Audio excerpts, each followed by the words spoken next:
Hey everyone, and welcome back to my channel. Today I'm going to be doing a book haul. It hasn't been that long since I did my last one, but to be honest, somehow I have acquired so many new books. It's crazy. Let me start with some science fiction. Arthur C. Clarke's Rendezvous with Rama and Childhood's End. I can't remember whether I included these in my last haul, so I'm just going to quickly flash them here and say these might be new, but they might not be. They're obviously second-hand. They smell bloody dusty, but they are packed with charm because look at these really retro covers. Love them, can't wait to read them. I'm probably going to read Childhood's End before the end of the year, but I can't promise anything because I am the worst for reading what I say I'm going to read. Half of the time I'll be like, oh yeah, I'm going to read that, and then don't read it. Point, case and example is Robert Jordan's The Wheel of Time, Book 1. Said I was going to read it before Wheel of Time aired. That happened on Friday. I've only just started reading the book. Idiot. Next we'll go with some books that I got for my birthday in October. First up we've got I was going to say French translation of Madame Bovary, but that would be pure English arrogance and ignorance. Arrogance. Brilliant, I just made a new word combining the original Madame Bovary in its original French. Why have I got this? Because I want to read it and I want to challenge my French. So this is exciting. It's in the Folio Classique. They're sort of very cheap but still sophisticated looking paperbacks. Angela Carter's Book of Fairy Tales. My sister got me this because she knows I love Angela Carter and I haven't got this yet. Isn't that such a gorgeous cover? Like, just look at that. Sensational, beautiful, can't wait to read it. I obviously love The Bloody Chamber, so this is just more of the same brilliance of fairy tale retellings. Angela, you are unparalleled. More Angela Carter magic coming your way. Got these two books. One is The Shadow Dance, which was Angela Carter's first novel. My sister got me this because she was like, I know how you like to read people's work and then sort of compare it to their first novel, so that's why I got you this one. And I was like, wow sis, thank you. You know me well. And then more Angela Carter. This isn't actually Angela Carter herself, but a biography called The Invention of Angela Carter by Edmund Gordon, and apparently it's a really good biography. Why hadn't I thought of reading a biography about her sooner? I'm really quite intrigued by this. Sort of to delve deeper, like I do research writers a bit just to sort of see what they're about and why they're writing what they're writing, but hopefully this will sort of delve more into that and give me more information on Angela Carter to inform the way I read her. And then the last two books that I got for my birthday is Faust by Goethe, part 1. Interesting selection for a birthday gift. But I absolutely love Dr. Faustus by Christopher Marlowe, and I wanted to read the sort of the daddy to that text, like the one that inspired it, and the fact this is in two parts and it's classic German literature. Like, I'm getting quite into German literature, you'll see in a second, there's quite a lot. Naturally, because I started learning the language, although I think I might have to pause because it's really hard and I want to learn French properly and just read German language translations for the moment. Little update on my language learning. And then the other one is Leigh Bardugo's Ninth House. It's like set in a university, there's like dark magical stuff. Sounds intriguing. Sounds like the kind of book that I should have read already, like just fit with like spooky autumnal vibes. Oh well. The God of Small Things by Arundhati Roy. I found this in my local like book box thing. Like, it's a telephone box that just holds books and you swap a book for a book. So I donated Fellowship of the Ring to this book box and got this rather intriguing book in return. Because I already had the Fellowship of the Ring and I had that for years, but I hadn't read it yet. And I was like, oh man, I really just need to read Lord of the Rings. And then I looked online and it was going to cost more to buy each book individually, The Two Towers and The Return of the King, than it would to get 4 books, Lord of the Rings and The Hobbit, as a box set. Ridiculous. Been meaning to read this for years. And I'm excited that I now have a copy that was just free. Like, how magical is that? Like, someone in the local community read this. I mean, maybe they didn't like it, but maybe they thought, oh, you know what? Someone will pick this up and find joy in it. Hopefully it's the latter, not the fact that I hated it and like, oh, get rid of it. I haven't told you what this is about. I don't really know what it's about. All I know that it's about two sisters and it follows them in life. We'll read it and then we'll let you know. A bit of a random one, but a book about Klimt, because I love Gustav Klimt and I wanted something beautiful to sit on my coffee table and to just look at his beautiful pictures. And also I think it has some like information. Yeah, it's got some information as well. Beautiful, sensational. Look at that. Gorgeous. Oh, is that a photo? Oh, it like looks like a monk at a monastery. Wow. Interesting fellow. Yeah, so I love Gustav Klimt and I wanted something pretty to sit on my coffee table, but also something informative and just a way to look at reproductions of his work in my hands rather than on a computer screen, for at least until I can go to the Belvedere in Austria. Talking of Austria, nice little segue, got Melina by Ingeborg Bachmann. She is a Austrian writer and this is, I believe, a piece of feminist literature and it's a classic. Oh, okay. Part detective novel, part love story, part psychoanalytic case study. Melina is a staggering portrait of a writer trying to tell her own story in a world dominated by men. Yes. Just that alone sounds compelling. This is a second-hand copy. The main reason you can tell is it's like a little bit cruddy. Like there's like some weird mark on it, gross. And like bent, and then there's like a massive scratch down the front. But it is what it is. I think it could be comparable. I don't want to say this without really knowing, but I feel like it could be comparable to Virginia Woolf. I'm not too sure whether that is correct, but I believe I heard something about stream of consciousness. So it just makes me think, Virginia, but in Austria. So it'll be interesting to sort of look at that and see whether there's any similarities. And when was she writing? Oh, 1971. So she could be inspired by Virginia Woolf. That would be interesting. I'm going to have to look into that then. Should we keep with German literature? Because there's quite a few that I've got here. I've got one that I'm really strangely excited to read because it just sounds like such an... I don't know whether I should say this. It sounds like such an old person's book. But The Rings of Saturn by W.G. Sebald is basically the author's journey along the Suffolk coast, and he just talks about stuff as he's walking, and it just sounds really interesting, and I can't wait to read it.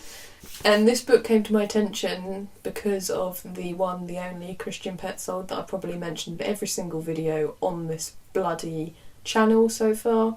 But his movies have very literary connections, and so I was just intrigued and I started researching all the books that there was an article on Mubi that was just basically talking about all of the literary books that he references and then ones that I picked out of the movies myself. And then we've got another W.G. Sebald. This is Austerlitz and it's set in 1939 and it's about a boy that is, I think he's evacuated to England, and the people that take him in sort of don't tell him about any of his past, and he sort of grows up not knowing anything about where he comes from, and as he gets older things start coming back to haunt him. So I thought that sounded quite interesting. The Observer calls it an extraordinary mesmeric story, and I just like that front cover is quite eye-catching but also quite mind-boggling as well. Oh, is there pictures in this? I've noticed that with Sebald.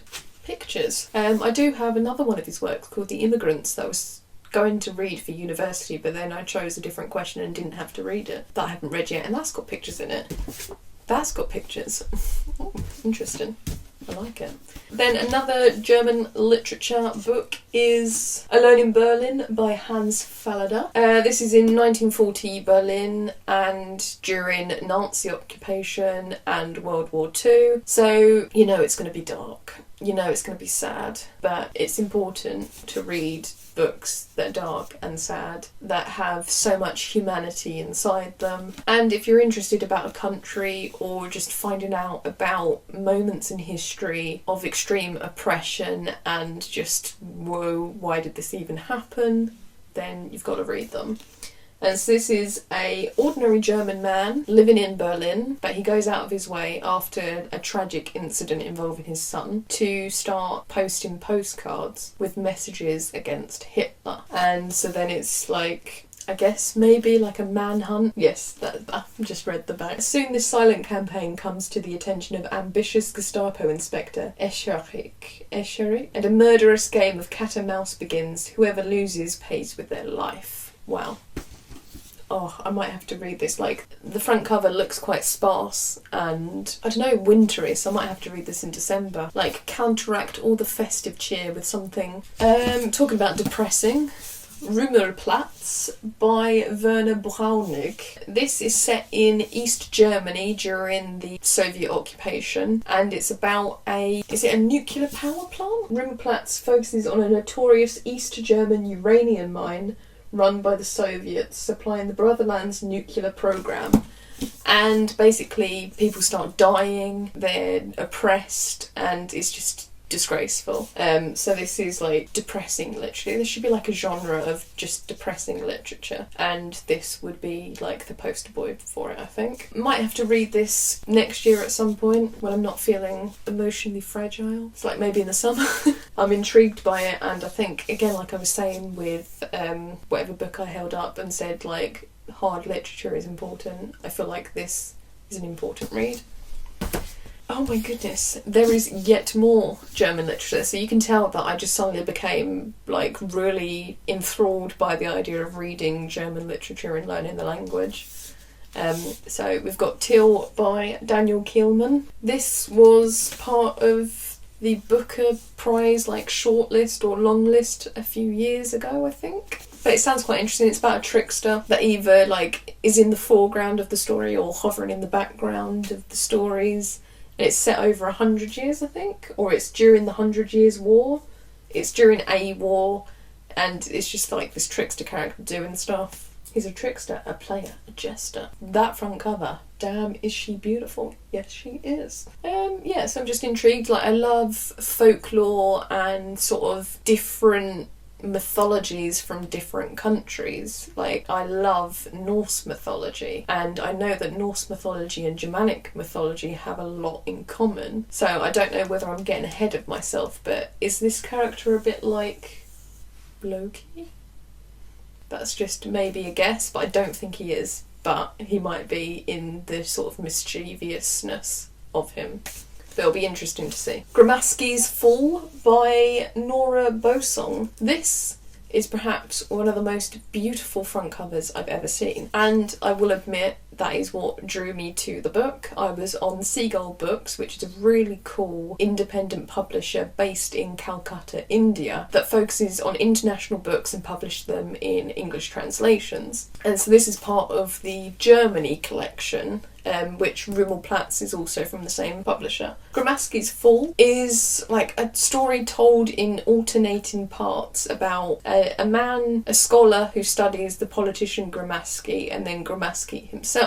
And I just thought that sounded interesting. I have no idea who Gramsci is, but the front cover and the idea of two storylines unravelling about a subject I don't know about, I was just like, oh, okay, we'll give it a go. It's not like massive, but it looks intriguing. I mean, like, it just asks these two questions in the sort of blurby bit. Is it possible to fight for social justice if you've never really loved another person? Can you save a country if you're in love? Cool. I think this is the last German language translation. Transit by Anna Siegers. I picked this book up because of the Christian Petzold movie Transit, and I just wanted to read the source material that inspired the film. About a immigrant trying to escape from Nazism, and they end up in the port city of Marseille, and it's just hard to get out. And that's essentially what the story is about. There's like mistaken identities and mystery. It's almost Kafka-like in the way that bureaucracy just gets so complicated, and nightmarish that literally you start to lose hope. Nice and cheery. Next up we've got Norwegian translation, The Bell in the Lake by Lars Muting. It's set in Norway in the 1880, and apparently it's a love story about a woman who has to choose between two men. One's a pastor and then one's a architecture student, and I guess she has to choose between the two, but there's also like elements of superstition and other stuff going on, but it just looks beautiful. Like that picture on the front just looks gorgeous, and I feel like because that is a wintry setting, I need to read this in the winter. So again, maybe I will read this next month, or maybe I'll start in a minute. No, because I've got too many books going on at the moment. But yeah, I want to read this during the winter. Way of Kings by Brandon Sanderson. This is part 1 because it is an absolute mammoth, and in England for some reason they publish it in 2 parts. I guess like if it's any bigger than this it would make your arms ache trying to read it. But yeah, I've never read any Sanderson. I kind of want to get into him because it's like fantasy and I love the fantasy genre, and everyone goes on about the Way of Kings and the Stormlight Archive, so why not delve into it? I got this second hand. The Cat Who Saved Books by Sasuke Natsukawa. Depending on what order I put videos out, I did have a short story, or not short story, but short books recommendation video where I talked about this, and I'll probably talk about it in my November wrap up, so I'll very quickly talk about this book. Cozy, cute, beautiful. It's about a cat who can talk and that visits a young boy in a bookshop and asks him to help save books. It's really quite wholesome, lovely and cozy.